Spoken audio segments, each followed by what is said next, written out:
Então, comecei aqui a resolver umas questões relativo ao eixo temático 3, né, caracterização da paisagem no meio rural, iniciando pelo conteúdo 1, né, que é a caracterização do uso do solo e o uso atual da terra e avaliação da aptidão agrícola do solo. Então, a gente está aqui ainda na caracterização e uso do solo. A primeira questão perguntou sobre biorremediação. Apesar de não saber o que é biorremediação, mas por falar em adição de oxigênio e vendo as outras opções que tinha aqui, eu deduzi que era biomediação. Então, a biorremediação também é chamada de remediação biológica. Então, é um tratamento biológico. É uma técnica utilizada para minimizar os impactos ambientais causados pela poluição. Então, em vez de você usar um poluente químico, algo químico para destruir uma poluição, você usa algo biológico. São utilizados agentes biológicos degradadores, particularmente micro-organismos, como bactéria, fungo, levedura, enzima e etc., os quais desintoxicam as áreas contaminadas pela poluição. Com isso, eles removem ou neutralizam diversos poluentes tóxicos, orgânicos e inorgânicos do meio ambiente, os quais estão presentes no solo, águas e etc. O microorganismo utilizado no processo de remediação biológica metabólica metaboliza e digere o contaminante, por conseguinte, ele libera gás carbônico e água. Um exemplo notório onde a biorremediação pode ser utilizada é na contaminação dos solos ou recursos hídricos por petróleo e seus derivados. Vantagem, desvantagem não importa o tipo. Tem a biorremediação in situ, tratamento do material contaminado no próprio local, e ex situ, tratamento do material contaminado no local diferente da sua origem. Aí a gente tem a atenuação natural, também chamada de biorremediação passiva ou intrínseca. Nesse caso, a descontaminação é lenta, sendo necessário o monitoramento do local por um longo período. Bioaumentação, uso de micro-organismos com alto potencial de degradação dos agentes contaminantes, é utilizada quando o local apresenta grande deterioração. Bioestimulação, estimula-se a atividade dos micro-organismos ao se adicionar nutrientes orgânicos e inorgânicos no local. E também oxigênio, como a gente viu ali, né? Fitorremediação, estimula as atividades dos micro-organismos ao se adicionar plantas. Land Farm, aplicação periódica de resíduos oleosos com alta concentração de carbono orgânico. E ex situ tem compostagem, utilizada para tratamento do solo contaminado, e bioreatores, uso de grandes tanques fechados onde se coloca o solo contaminado e mistura-se com água. Cerca de 10 a 40% dos resíduos sólidos são suspensos, sendo aerados através de sistema de rotação.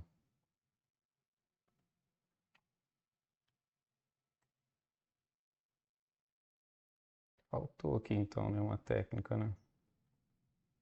Se você for olhar bem.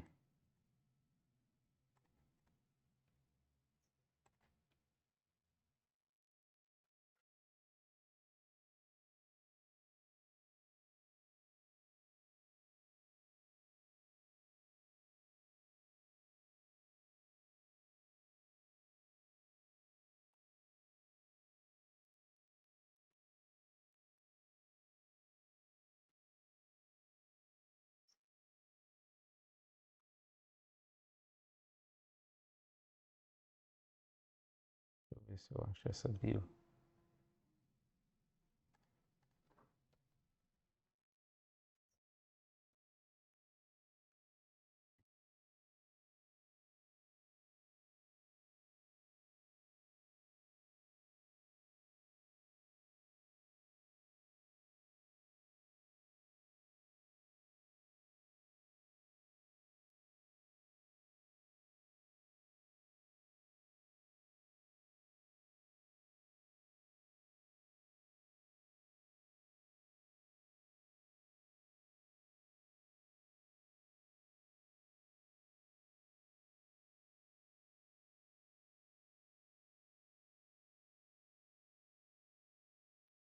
Então, tem, bioaumentação tem, bioestimulação tem, land farm tem, só faltou a bioventilação aqui, né?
Existem diversas técnicas de tratamento do solo e da água subterrânea que visam remediar ou minimizar a contaminação desses recursos naturais. Essas técnicas são aplicadas em situações em que ocorreu poluição por produtos químicos ou por substâncias nocivas. Relacione as técnicas apresentadas com suas respectivas características. Usa plantas para promover ou reduzir a contaminação do solo, fitorremediação. Induz a decomposição química de materiais orgânicos por calor na ausência de oxigênio, pirólise, né? Envolve a extração de vapores e solventes voláteis do solo que são posteriormente tratados. Envolve a extração de vapores e solventes voláteis do solo que são posteriormente tratados.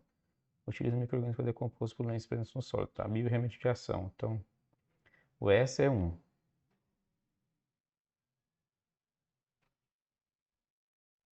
S é 1. Então, é S ou S. 2 é P com certeza. 2P. Agora, o 3. Acho que é o Q, né?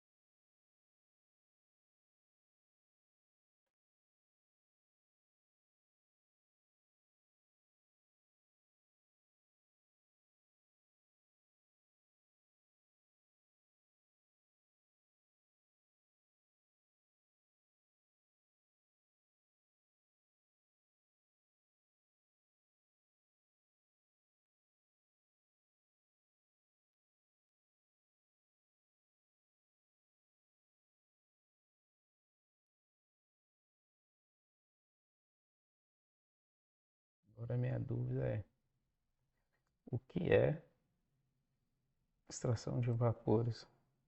Qual é a técnica que faz isso?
Tem várias tecnologias empregadas para a reabilitação de solos e águas subterrâneas contaminadas. Essas tecnologias são escolhidas com base no tipo e na extensão da contaminação.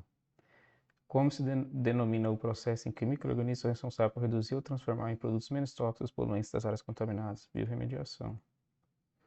Então, basicamente, essa questão está tratando de biorremediação, né?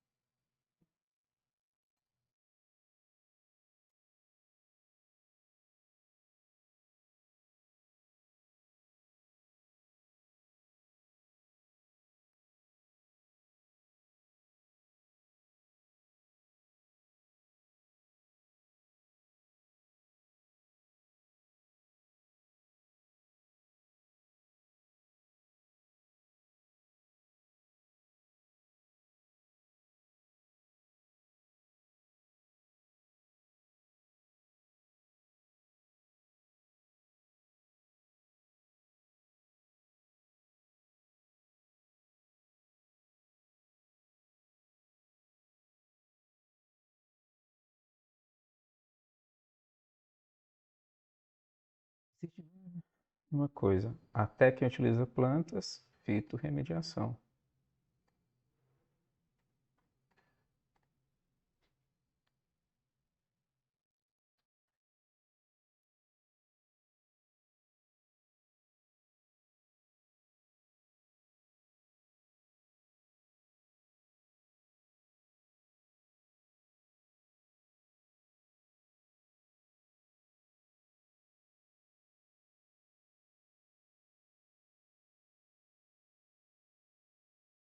Remediação é uma técnica de remediação que utiliza plantas para reduzir a concentração de contaminantes no solo e na água, tornando-os menos disponíveis no ecossistema. As plantas são capazes de absorver, acumular e metabolizar diversos tipos de contaminantes, contribuindo para a reabilitação de áreas contaminadas.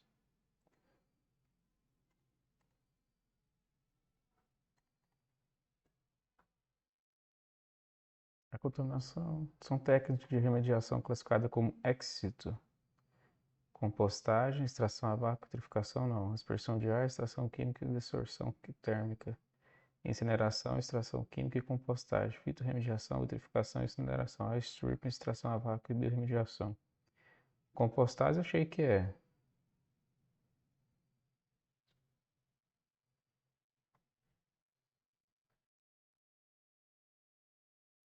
Deveria não ser.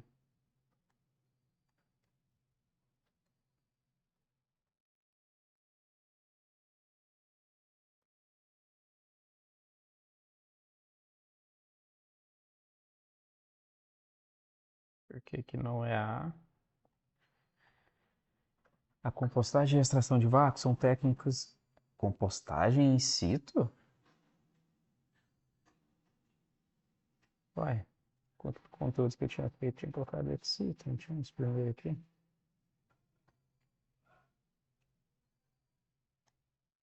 E compostagem de bioreatores.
Aqui a compostagem identificou como ex situ.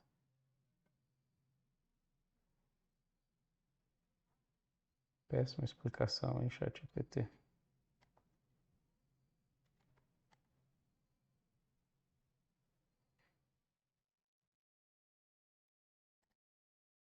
Vai depender do contexto, então.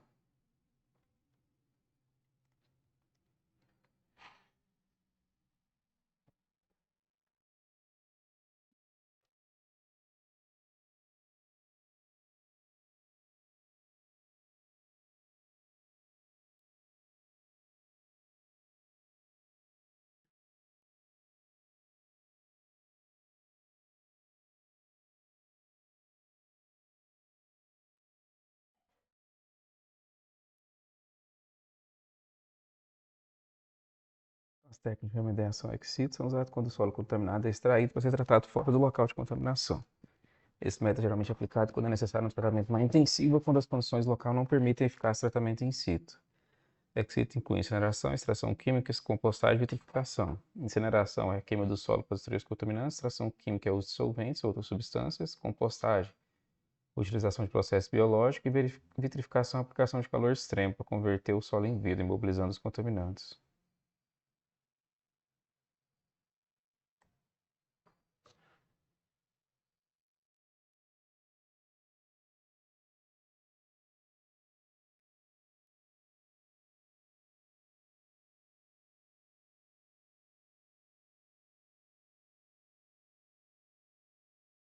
Então, aqui ele colocou que a vitrificação é uma técnica tipicamente in situ. Vitrificação é a extração a vácuo. A aspersão de ar é uma técnica in situ. A extração química de dessolação pode ser tanto in situ ou ex situ. Deu a letra C como correta. A fitorremediação é in situ. Vitrificação pode ser tanto in quanto ex. Incineração é ex. A vitrificação é ex situ mesmo. Air stripping é uma técnica in situ usada para remover contaminantes voláteis do solo ou da água subterrânea.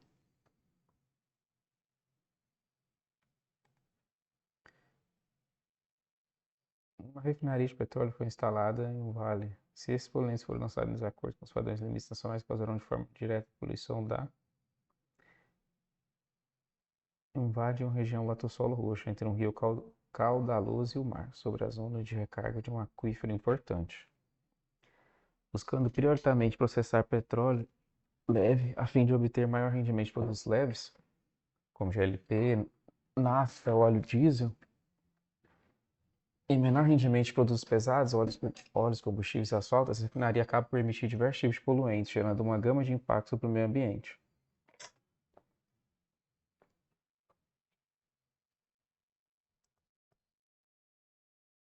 Alguns dos poluentes lançados por essa planta industrial são os hidrocarbonetos voláteis e o sulfato de hidrogênio. Se os poluentes forem lançados em desacordo com os padrões e limites nacionais, causarão de forma direta a poluição da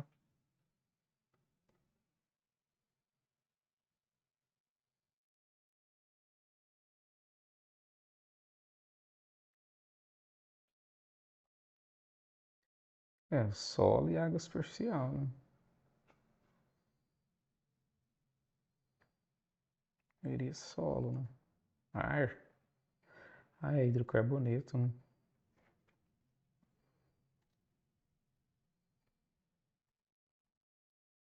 Tadinha.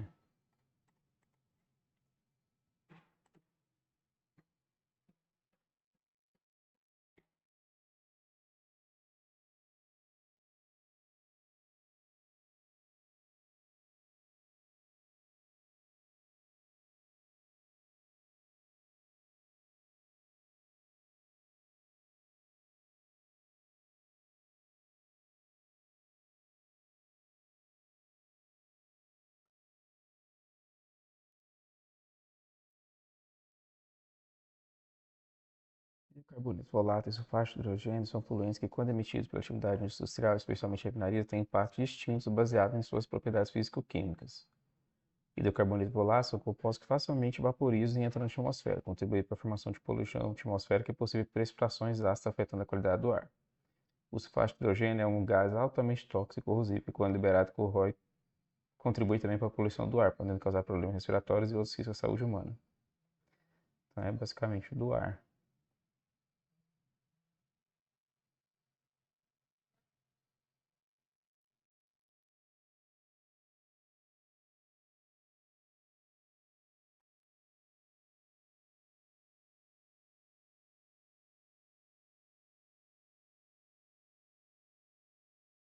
A escolha da tecnologia de remediação, um bom engenheiro pondera as propriedades dos contaminantes e as características hidrológicas do subsolo.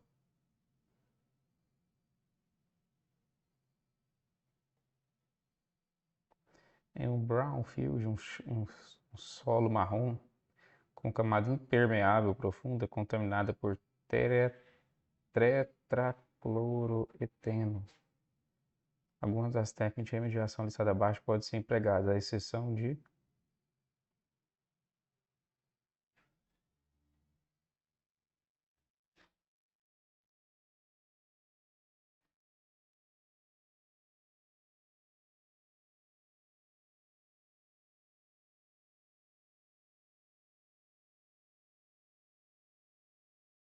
sei, seria um chute mesmo. Tratamento térmico, não.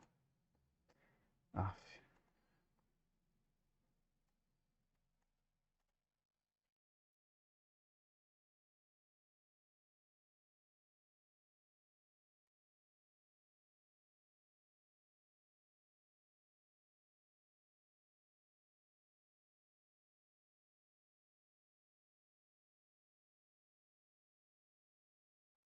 As barreiras transversas horizontais de injeção são uma técnica utilizada para interceptar e direcionar o fluxo de contaminantes em um aquífero, e não para remediá-los diretamente. As demais técnicas mencionadas na questão são aplicáveis à remediação do contaminante como o tetracloroteno. Ah, tá usando o do ChatGPT.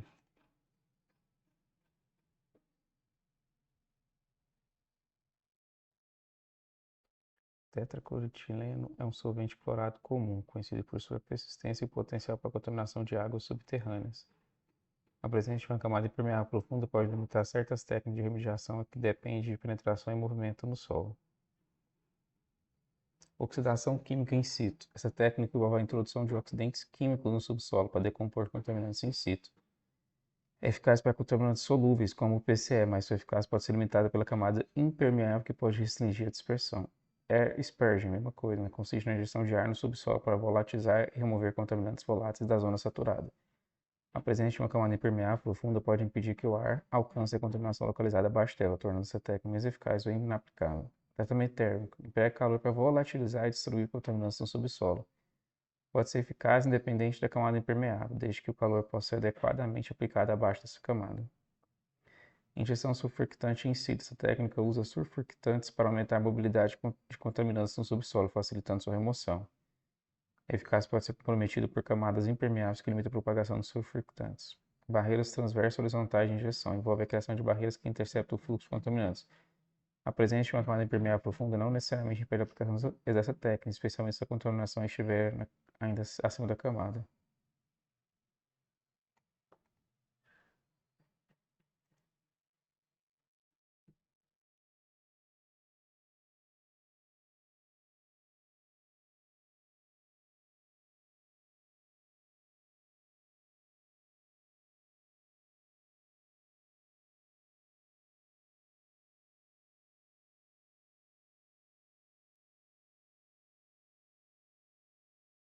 Então, depende um pouco, né?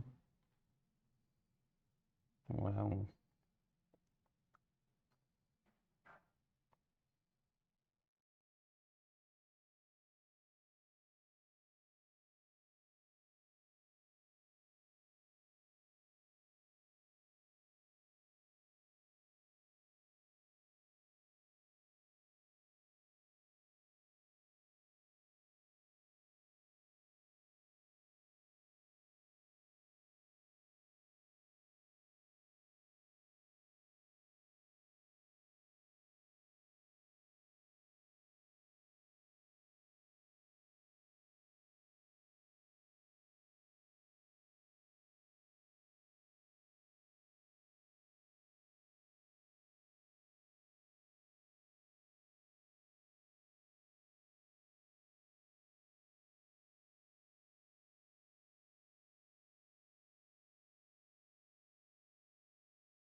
cara também parece.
Ó, hidrocarbonetos de novo. Em uma área contaminada por hidrocarbonetos derivados de petróleo, os contaminantes podem estar presentes em diversas fases: dissolvidos, capilar, vaporizada, livre ou residual. A fase na qual o contaminante encontra-se apenas na forma de uma película fina, envolvendo as partículas do solo na zona vadosa, correspondendo à fração retida por adsorção e formação de filme superficial, denomina-se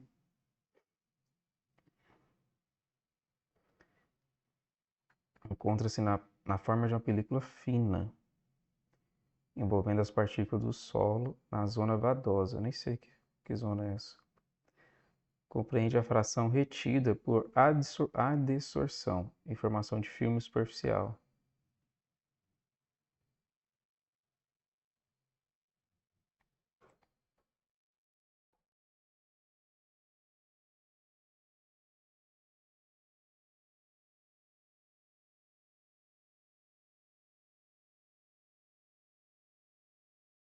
Fase na qual o contaminante encontra-se apenas na forma de uma película fina, envolvendo as partículas de solo, compreendendo a fração retida por adsorção e formação de filme superficial.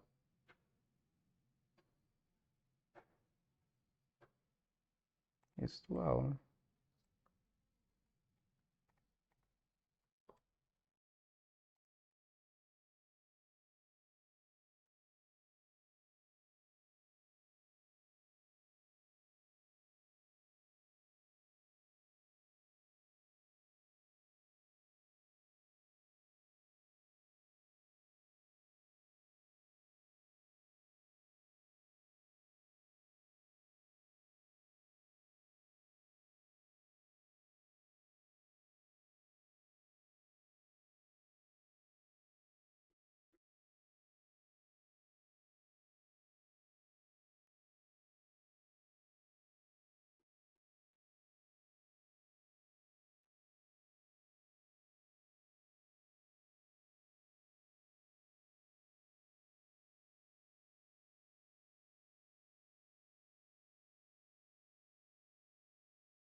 Parece que mudou o formato, né?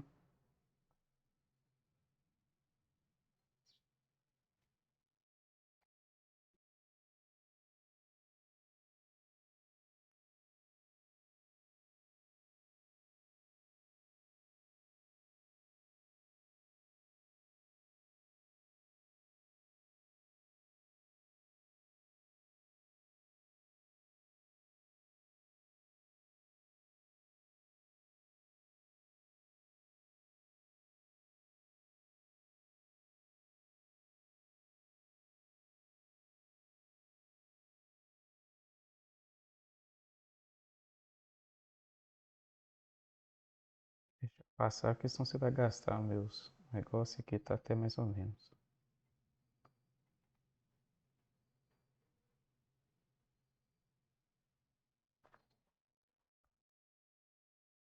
Tem dúvida dessas, mas não vou saber definir essa questão, né? Não vai dar para pegar esse tipo de conhecimento.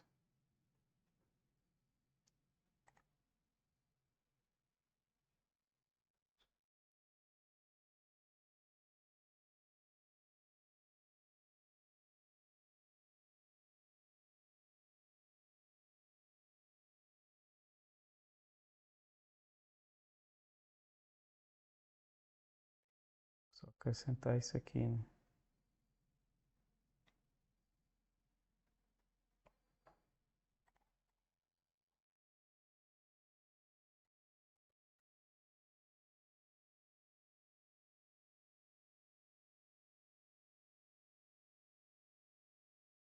A camada de ozônio tem a capacidade de bloquear as radiações solares sobre a Terra, principalmente a radiação ultravioleta, sendo sua destruição potencialmente causadora de efeitos adversos na saúde humana, como câncer de pele, doença cuja incidência vem aumentando. Os gases utilizados como refrigerante Em freezers, aparelhos de ar-condicionado, geladeiras, causadores da destruição da camada de ozônio pertencem à família dos clorofluorcarbonos, né? Lembro raramente de alguma coisa aqui que eu tinha visto no conteúdo de desenvolvimento sustentável, que é o protocolo do Canadá, um trem sim que trata disso, né?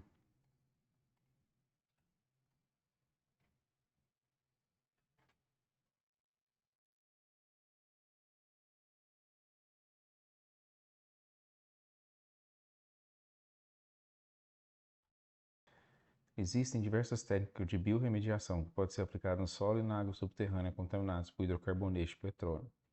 Como exemplo de técnica de biorremediação, tem-se a bioestimulação, que consiste na utilização de vegetais, não. Adição de micro-organismos, não. Aplicação de contaminantes ou rejeitos contaminados na superfície do solo de modo a reduzir as concentrações de constituintes de petróleo por meio de biodegradação. Bioestimulação, não. A extração das águas subterrâneas contaminadas por hidrocarboneto ou posterior tratamento ex situ, não. Adição de agentes como nutrientes, biosurfactantes e oxigênio para melhorar a eficiência da atividade microbiana em relação à biodegradação. Parece que sim. Que bioestimulação é dessa a ideia, né? Está acrescentando algo, né? Sai fora, mosquito.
As técnicas de remediação das áreas degradadas por atividades industriais vêm sendo amplamente investigadas em todo o mundo, em especial para o tratamento do solo e das águas contaminadas por hidrocarbonetos de petróleo. A injeção de ozônio diretamente no local contaminado para remediação do solo de uma antiga área de tancagem enterrada de derivados de petróleo corresponde a um exemplo de técnica em si denominada injeção de ozônio, oxidação química, redução química, atenuação natural. Atenuação natural não é biorremediação ativa, pouco provável. Extração de vapores no solo, não é. Acho que é mais oxidação, né? Tem a ver com ozônio e oxidação.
Sanili- sa- Salinização de áreas irrigadas degrada terras do Nordeste.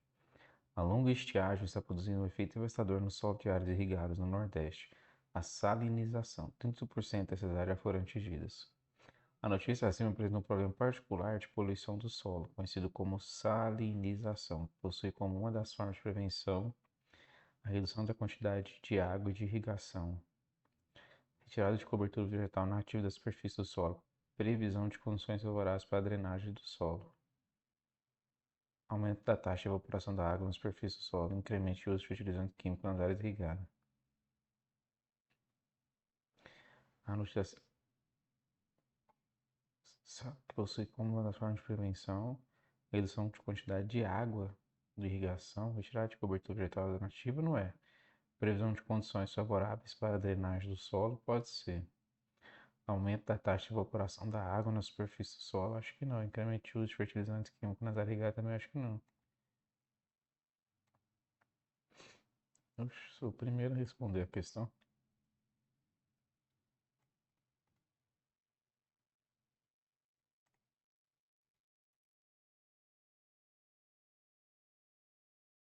Que é um termo importante, né?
Então, tem a linhagem geológica dessa região tem essa questão de escudo cristalino.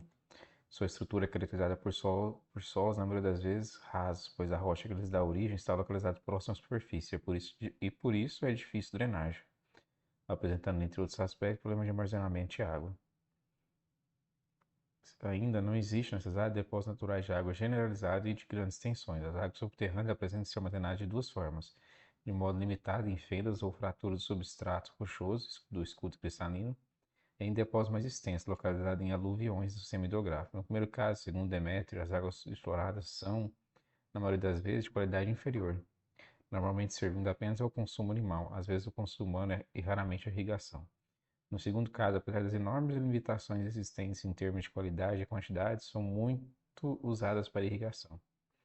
Moliner, trabalhando em parcelas de solo bruno não cálcico na região de Sumé, nos Cariris Velhos da Paraíba, observaram que a água de chuva após escorrimento superficial tem sua concentração salina aumentada em até 4 vezes no mesmo solo após infiltração e coleta.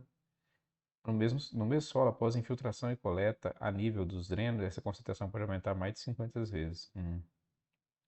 Lei Plum, trabalhando com águas superficiais e subsuperficiais da região semiárida cristalina, afirma que a sua qualidade, composição química e nível de concentração dos sais se relaciona especificamente com o tipo de rocha e de solo com as quais ela tem contato. As águas lençóis são mais concentradas em sais que as de superfície, e essas concentrações variam de acordo com as características dos principais tipos de solo. O grande desafio a técnicos e pesquisadores na atualidade é encontrar alternativas tecnológicas viáveis para os 98% restantes da área. Será possível irrigar essa região, dadas as características apresentadas pelas fontes hídricas aliadas à qualidade do solo? Foi nesse sentido que, no início dos anos 80, o Conselho Nacional de Desenvolvimento Científico e Tecnológico firmou convênio com o Banco Interamericano com vista à implementação do Programa de Desenvolvimento Científico e Tecnológico para o Nordeste. Dentre as ações inerentes a esse programa foram adaptadas a nível de campo tecnologias testadas experimentalmente e aptas à difusão, com o propósito de adequar ao dia a dia dos pequenos produtores rurais do semiárido nordestino, uma tentativa de elevar os seus níveis de renda e dar-lhes a possibilidade de conviver com a diversidade climática muito comum na região. No rol das tecnologias trabalhadas, a pequena irrigação foi tida como uma das mais importantes, em face das dificuldades da produção de alimentos na região com culturas de sequeira através do regime natural das chuvas. Com relação ao sistema de irrigação instalado nas propriedades do PDCT, problemas com qualidade de água começaram a ser evidenciados em determinadas épocas do ano, notadamente naqueles meses de maior insolação, quando as folhas das culturas irrigadas, principalmente as da bananeira, apresentavam-se com as margens do limbo necrosadas. Essa situação perdurava por todo o período seco, socorrendo a recomposição completa da folhagem do vegetal na chegada das chuvas. Esse fato observado exigia melhor investigação, pois denotava que o vegetal estava com estresse hídrico, ou seja, com sede mesmo quando irrigado dentro de parâmetros supostamente corretos.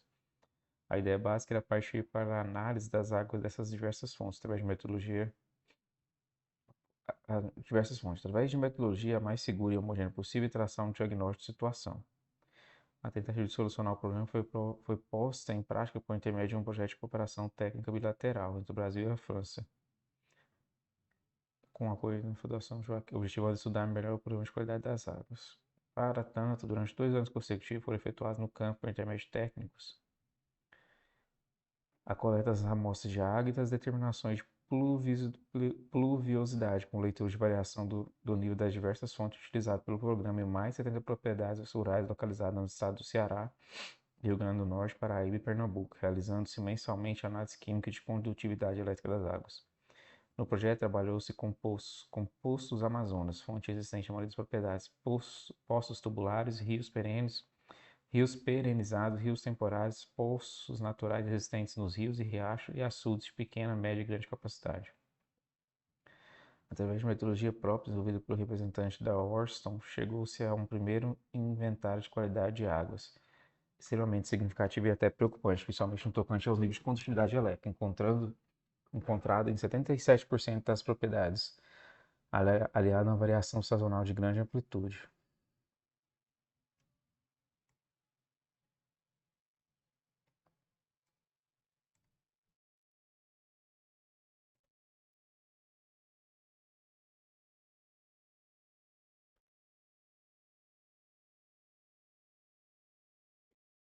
Esses níveis expressam a salinidade das águas, que, aliada às características da maioria dos solos do semiárido, pode trazer consequências desastrosas na condição da maioria das culturas sob o regime de irrigação, notadamente a bananeira, a qual foi plantada em praticamente 90% das propriedades. Os sais adicionados e acumulados com a irrigação na zona radicular aumentam de concentração à medida que as culturas consomem, por evapotranspiração, grande parte da água armazenada no solo. Esses autores recomendam que esses sais sejam lixiviados dessa região quando alcançam concentrações prejudiciais, pois começam a reduzir os rendimentos do vegetal, mas tal procedimento é de difícil aplicação no cristalino do Nordeste, onde os solos, na maioria das vezes, são rasos, e aí residindo, de certo modo, todo o problema de salinização deste tipo de região do Nordeste. Normalmente, em solos rasos, quando se aplica uma quantidade maior de água no sistema de irrigação, há uma tendência de elevação gradativa do lençol freático ao nível das raízes das plantas, com um consequente incremento das concentrações salinas naquela região, uma vez que este lençol carrega, por capilaridade, os sais oriundos de níveis mais profundos do solo. Uma alternativa para a solução desse problema seria proceder a uma lavagem abundante do solo com a própria água da irrigação, que ultrapassa a zona radicular e mantivesse os sais a níveis adequados ao desenvolvimento da planta. Paralelamente a essa prática, proceder-se-á a uma drenagem eficiente para evitar a ascensão do nível freático e dos sais. Mas sabemos que drenar solos no embasamento cristalino é uma prática extremamente complexa, sendo esta a razão principal pela qual não é realizada na região. Então, drenar solos no embasamento cristalino é uma prática extremamente complexa. A pequena irrigação no Nordeste reduz praticamente ao ligar e desligar de uma motobomba que leva a água às culturas, não havendo a preocupação de se determinar os turnos de rega. A escolha ideal do sistema de irrigação a ser utilizado, o cálculo de vazão da fonte supridora de água, a qualidade de água e do solo, a tolerância das culturas, a ação dos sais e a drenagem de área a ser irrigada, parâmetros estes ditos fundamentais a uma boa prática irrigacionista.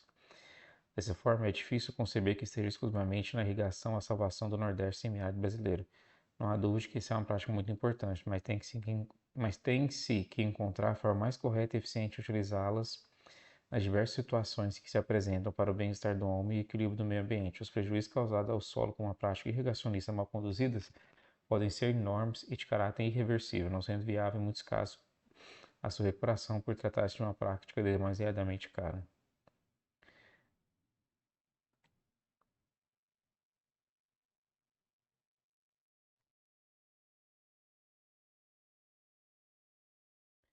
Visando uma abordagem racional do problema, deve continuar a pesquisa da qualidade das águas de irrigação, com as seguintes finalidades: apresentar reflexões sobre os processos naturais que determinam a diversidade observada, daí propor orientações para a extrapolação desses resultados, relacionar opções para a escolha das fontes de água para pequena irrigação e suas condições de aproveitamento, avaliar as consequências do uso dessas águas no tocante à produção das culturas irrigadas e ao risco de degradação dos solos por salinização e ou solidificação, no sentido de precisar regras de uso e manejo.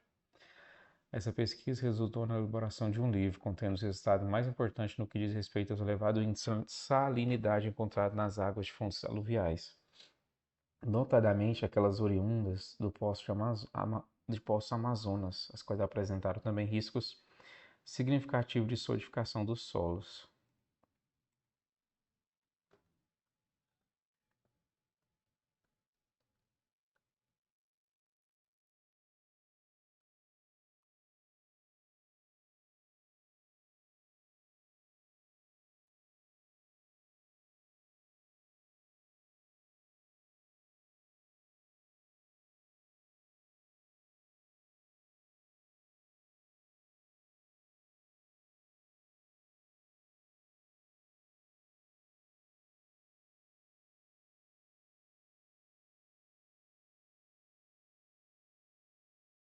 A existência de uma variação sazonal de grande amplitude dos índices de salinidade, principalmente nas fontes consideradas de menor inércia, aos efeitos de precipitação e evaporação locais, a exemplo dos pequenos e médios açudes, poços naturais e os escavados nos rios, e a proposição de alternativas viáveis para o uso de águas com tais características na prática de irrigação.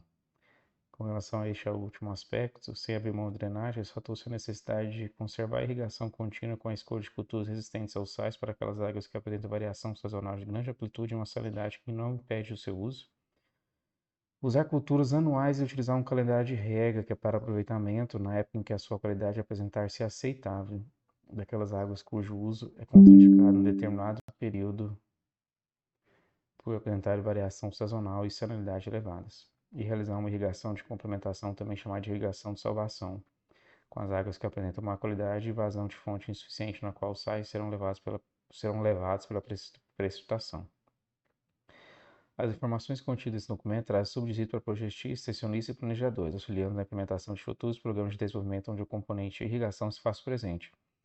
Não se tem a pretensão de resolver os problemas da pequena irrigação no Nordeste semiárido. Pretende sim alertar os pequenos e médios irrigantes para os problemas advindos da prática indiscriminada da irrigação com água das mais variadas fontes, sem haver a preocupação com os riscos que elas poderão causar aos diversos ecossistemas da região.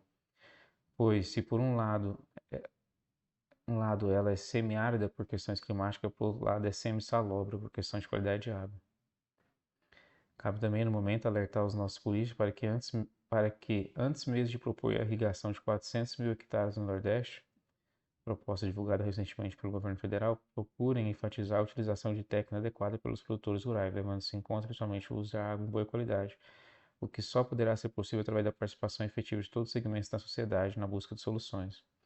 Conclusões: o Nordeste brasileiro tem limitações significativas em termos de área com potencial para irrigação. Em face das peculiaridades geológicas e climáticas da região, a literatura atual fala-se algo em torno de 20% de superfície com aptidão para irrigação, o que corresponde a uma área pouco maior do que o estado de Sergipe. Esse percentual é muito restrito se considerarmos que o Nordeste como um todo tem aproximadamente toda essa quilometragem. Mapeamento das áreas irrigáveis foram efetuados por diversos órgãos governamentais, estando em curso atualmente grandes projetos de irrigação pública e privada, exemplo que vem ocorrendo no Vale de São Francisco e nos perímetros irrigados do Denox. Esforços têm sido dispendidos por governantes no sentido de ampliar a fronteira agrícola da região nordestina, com aproveitamento dos escassos recursos hídricos e edáficos existentes nos 98% restantes da região, utilizando-se para tanto os poços Amazonas em áreas de aluvião, os escavados nos rios e a pequena e média açudagem. A prática indiscriminada deste tipo de irrigação em tais regiões tem trazido problemas ao meio ambiente, soluções por vezes complexas, dentre os quais se ressalta como de maior importância a salinização aliada a uma expressiva variação sazonal de seus índices.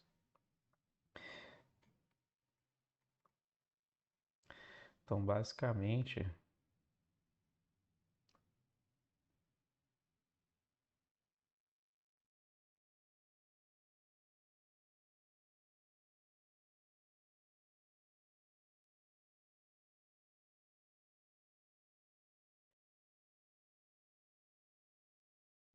vou fazer aqui, cadê?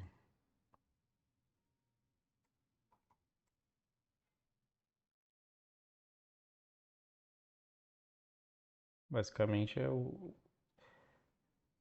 essa variação da condutividade, né, da água, que vai gerar mais sal em algumas épocas do ano e dá problema porque os produtores só ligam e desligam ali a bomba, né? Eles não têm um manejo eficiente da irrigação. A salinização do solo é um problema significativo nas áreas irrigadas do Nordeste do Brasil, impactando negativamente a agricultura e o ecossistema local. A salinização ocorre quando os sais solúveis se acumulam no solo a ponto de afetar a produtividade agrícola e a sustentabilidade ambiental. Essa condição é exacerbada pelo manejo inadequado de irrigações e pelas características climáticas e hidrogeológicas da região. As causas da salinização em áreas irrigadas, principais causas: irrigação excessiva, uso excessivo de água na irrigação, especialmente com água contendo altos níveis de sais dissolvidos, contribui diretamente para a concentração de salina no solo.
Voltemos para as perguntas então, né? A figura abaixo mostra a fonte de uma contaminação líquida do subsolo e como o contaminante se propaga.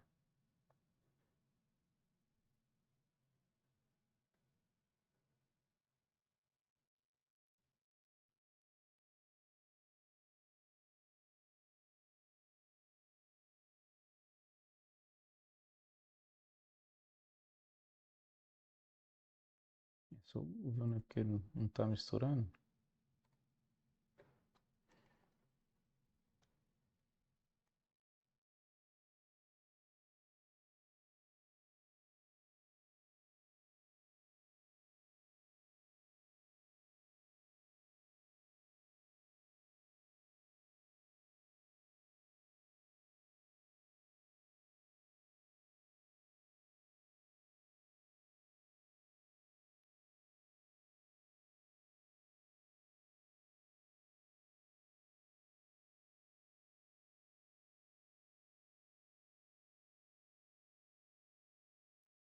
Ver se ele consegue interpretar a imagem certo.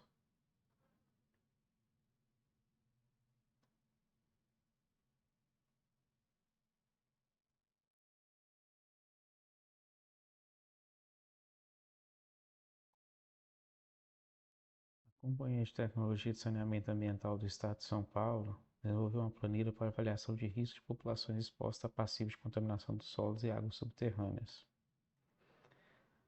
Em relação à avaliação de risco das populações mencionadas, considere as afirmativas abaixo. O resultado de avaliação de risco orientará a definição da faixa de concentração dos contaminantes que serão alcançados pela remediação.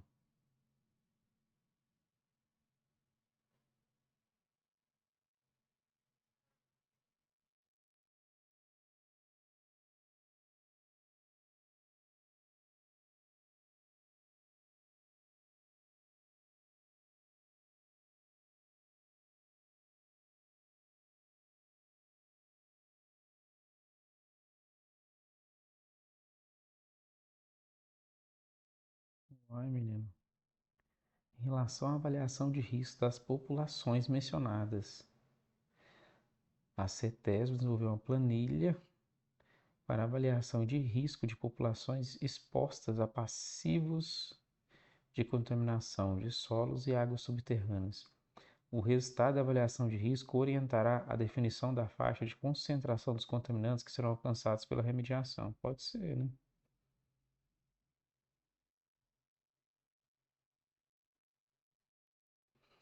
A avaliação de risco é usada para a quantificação das consequências de um episódio de contaminação.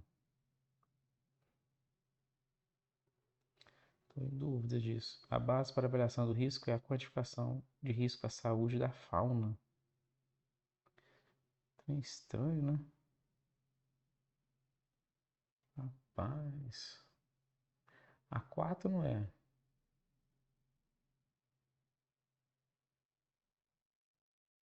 Será que é um, 2 e 3? Um, 2 só, né? Que questãozinha mal feita, mano.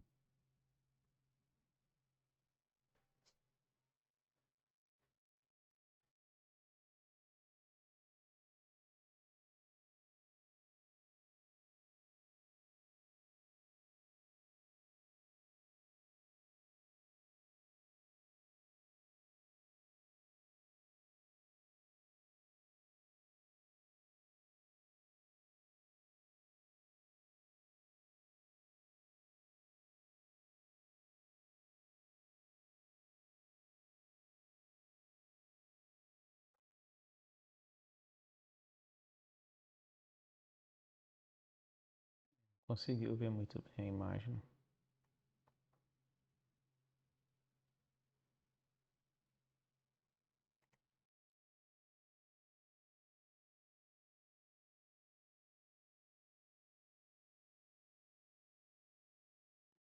Hum, hum, hum, hum.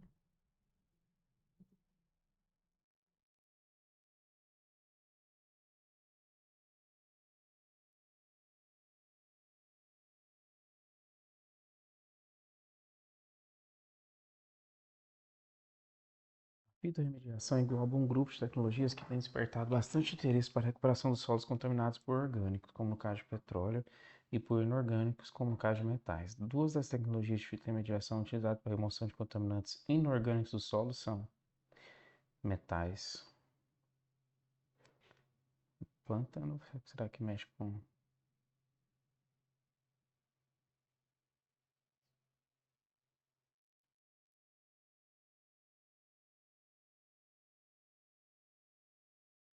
Como é que era? Risodegradação era o que mesmo?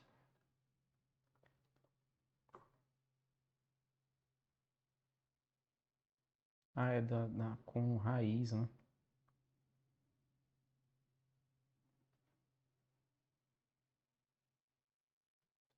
Fito, velho. Será que tudo é fito aqui, né? De fitorremediação, né? Para remoção. Então não tem extração, acho que não tem. Acho que tá mesmo. Fitoestabilização é fitoextração. Rapaz, que questãozinha sem vergonha, né?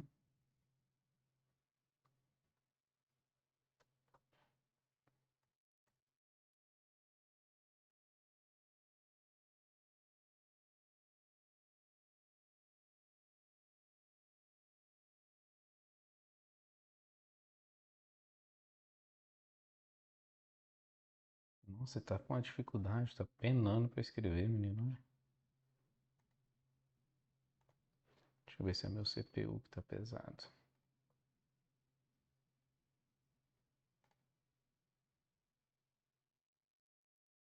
50% tá sendo usado também, né?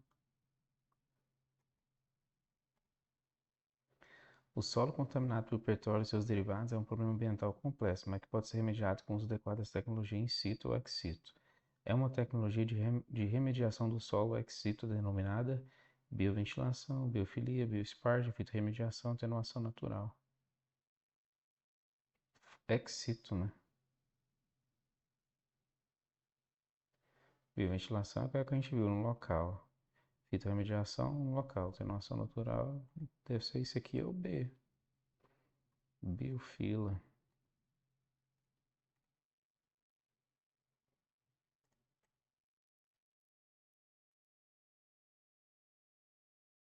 Não consegui responder essa questão, não. Nossa,